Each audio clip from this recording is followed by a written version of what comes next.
అమిత్ షాకి వినపడేటట్టుగా ఢిల్లీలో ఉన్న అమిత్ షాకి వినపడేటట్టుగా మరోసారి చెప్పండి, జై భీమ్, జై భీమ్. ఇవాళ మేము చాలా స్పష్టంగా చెప్తున్నాం, జై భీమ్ ఒక కోటి సార్లు అంటాం. మీకు రామకోటి ఎంత ముఖ్యమో మాకు అంబేద్కర్ కోటి అంతకంటే 100 రెట్లు ముఖ్యం.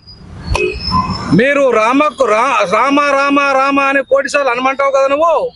మేము భీమా భీమా భీమా అని చెప్పేసి 100 కోట్ల సార్లు అంటాం. నీకు దమ్ముంటే ఏం చేసుకుంటో చేసుకో.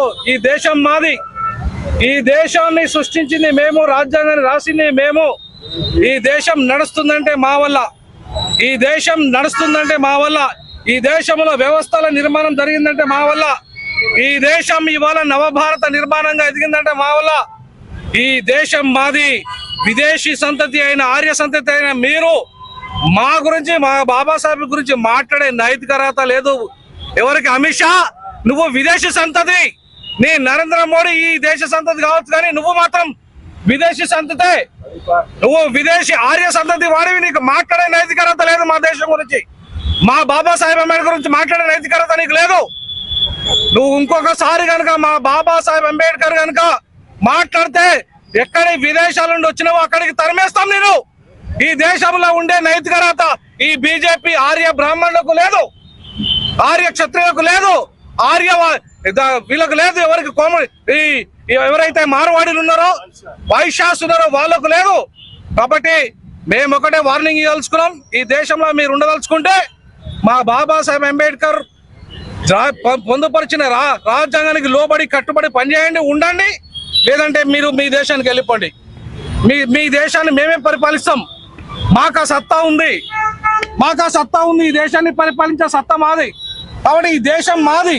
నువ్వెవడి మాట్లాడడానికి, మా దేశం గురించి మమ్మల్ని వెళ్ళిపోమ్మడానికి నువ్వెవడివి? మా బాబాసాహెబ్ అంబేద్కర్ అవమానపరచడానికి నువ్వెవడివి? నువ్వు కోటి సార్లు రామా అంటే మేము 100 కోట్ల సార్లు అంబేద్కర్ అంటాం, భీమా అంటాం. భీముడు మా అంబేద్కర్ మా రాముడు కాదు, భీముడు. ఈ దేశం భీమదేశం, రామదేశం కాదు, ఇది భీమదేశం. ఇది మా తాత బాబాసాహెబ్ అంబేద్కర్, ఈ భారత పిత బాబాసాహెబ్ అంబేద్కర్. ఆయన మార్గంలో మేము పయనిస్తాం.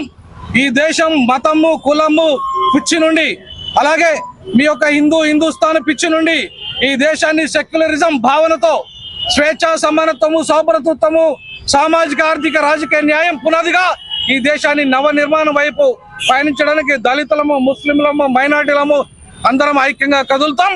ఖచ్చితంగా మీ యొక్క కమ్యూనల్ బీజేపీని హైదరాబాద్ దక్షిణాది కేంద్రం నుండి అడ్రస్ లేకుండా చేయడమే మా లక్ష్యంగా.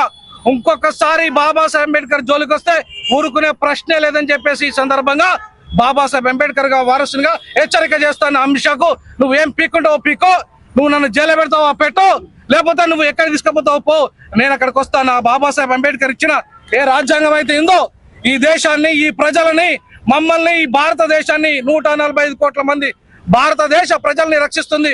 ఖచ్చితంగా రాజ్యాంగమే రక్ష. ఇదే నిన్ను కాపాడింది, నీ నరేంద్ర మోడీని కాపాడింది. ఇవాళ హోమ్ మినిస్టర్ అయినా, నీ నరేంద్ర మోడీ ప్రధానమంత్రి అయినా ఈయన రాసిన రాజ్యాంగం వల్లనే. ఇవాళ నీ జాతులు ఇవాళ ఉంటున్నాయన్నా, బతుకుతున్నాయినా ఈయన రాసిన రాజ్యాంగం వల్లనే. కాబట్టి మా బాబాసాహెబ్ అంబేద్కర్ రాజ్యాంగం జోలికి వచ్చినా, ఆయన జోలికి వచ్చినా ఈ దేశంలో నుండి తరిమేస్తాం. విదేశీ ఆర్య సంతతికి చెందిన బ్రాహ్మణులారా ఖబర్దార్ అని చెప్పేసి హెచ్చరిక చేస్తున్నాం.